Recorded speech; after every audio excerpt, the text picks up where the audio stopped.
নমস্কার বন্ধুরা, welcome to my channel Tinku Mamoni blog. আজ আমরা তোমাদের দেখাতে চলেছি মাংস দিয়ে পিঠে বানানোর রেসিপি। তার জন্য আমরা একটা গোটা ব্রয়লার নিয়ে নিয়েছি। মুরগিটা পরিষ্কার করা হয়ে গেছে, এবার এটাকে কেটে নেব।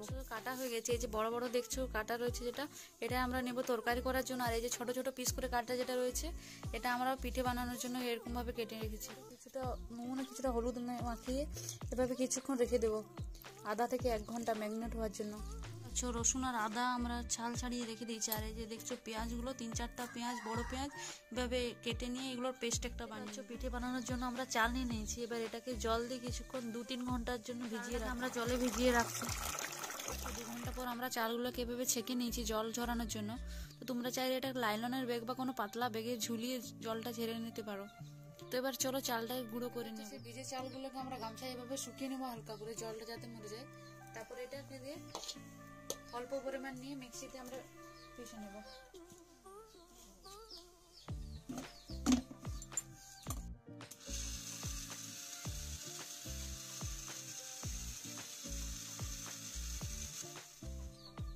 গুঁড়িটাকে এইভাবে চেলে নেব। এই যে শুকনো হয়ে গেলে এইভাবে ঝরবে। আমাদের চালের গুঁড়িটা পুরো ফুটে কমপ্লিট হয়ে গেছে। তো এটা রেখে নিয়েছি একটা আলাদা পাত্রে। ম্যারিনেট করে রাখা মাংসটাকে নিয়ে নিয়েছি এবং তার মধ্যে পেঁয়াজ, রসুন, আদা বাটা সবই নিয়ে নিয়েছি। আর দেখতে পাচ্ছ পেঁয়াজ আর লঙ্কা কুচি, এবার এটাকে রেঁধে নেব। এরপর আমরা মশলাটা রেডি করে নেব। তো আমরা নিয়ে নিয়েছি অল্প হলুদ বাটা, কারণ মাংস অল্প হলুদ মাখানো আছে। তারপর নিয়ে নেবো জিরা, ধনের গুঁড়ো। তো মশলা একটু বেশি পরিমাণে দিতে হবে, তাই আমরা একটু বেশি দিচ্ছি। তো পরিমাণ মতো লঙ্কার গুঁড়ো, তো আপনারা ঝাল অনুসারে লঙ্কার গুঁড়ো নিয়ে নেবেন, যে যতটা ঝাল পছন্দ করেন ততটা নেবেন। এবার এটাতে অল্প করে জল দিয়ে একটু এটা ভিজিয়ে রাখবো। এবার আমরা মাংসটা রান্না করে নেবো। এই দেখো কড়াই তেল দিয়ে দিয়েছি। তো এবার তোমরা যেভাবে মাংস রান্না করো সেভাবে মাংসটা রান্না করে নেবে। তো মশলার মধ্যে মাংসটা দিয়ে দিয়েছি।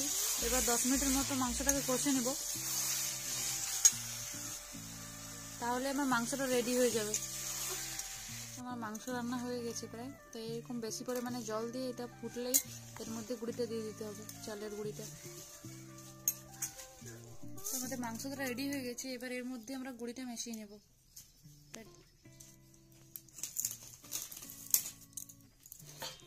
দেখতেই পাচ্ছ এই ঝোলে পরিমাণ মতো গুঁড়িটা নিয়ে মিশিয়ে নেব। দেখতেই পাচ্ছ ঝোলটা আমরা শক্ত শক্ত হয়ে যাচ্ছে, ততক্ষণ পর্যন্ত চালের গুঁড়িটা দিতেই থাকবো।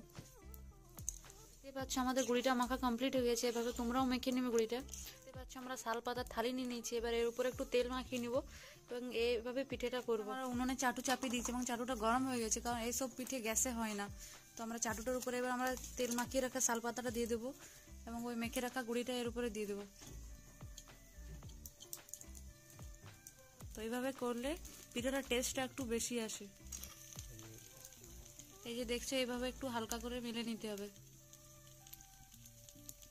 দেখতে পাচ্ছ আমাদের বেলা হয়ে গেছে। এবার এর উপরে আরেকটা শাল পাতা দিয়ে এটাকে ঢেকে দেবো কিছুক্ষণ। এই যে দেখতে পাচ্ছি এভাবে একটু চেপে চেপে আমাদের পিঠেটা প্রায় হয়ে গেছে। এবার এক পাশটা হয়ে গেছে, আর এক পাশে এবার উল্টে নেব আমরা।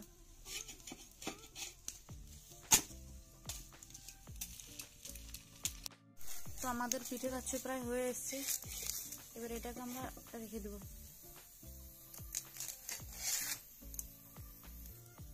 তো তোমরা দেখলে তখন শাল পাতা দিয়ে পিঠে, তো আর একরকম ভাবেও পিঠে করা যায়। দেখতে পাচ্ছ ডাইরেক্ট তাওয়াতে একটু তেল দিয়ে,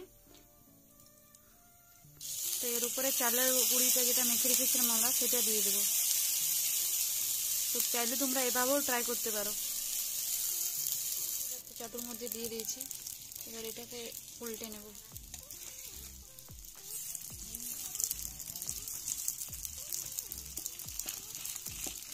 এই যে দেখতেই পাচ্ছ আমাদের পিঠে করা কমপ্লিট হয়ে গেছে। এবার এটা রাত্রেবেলা খেয়ে নিতে পারো, কিংবা কাল সকালেও যদি খাও তো এটা টেস্টটা আরো বেশি সুন্দর হয়।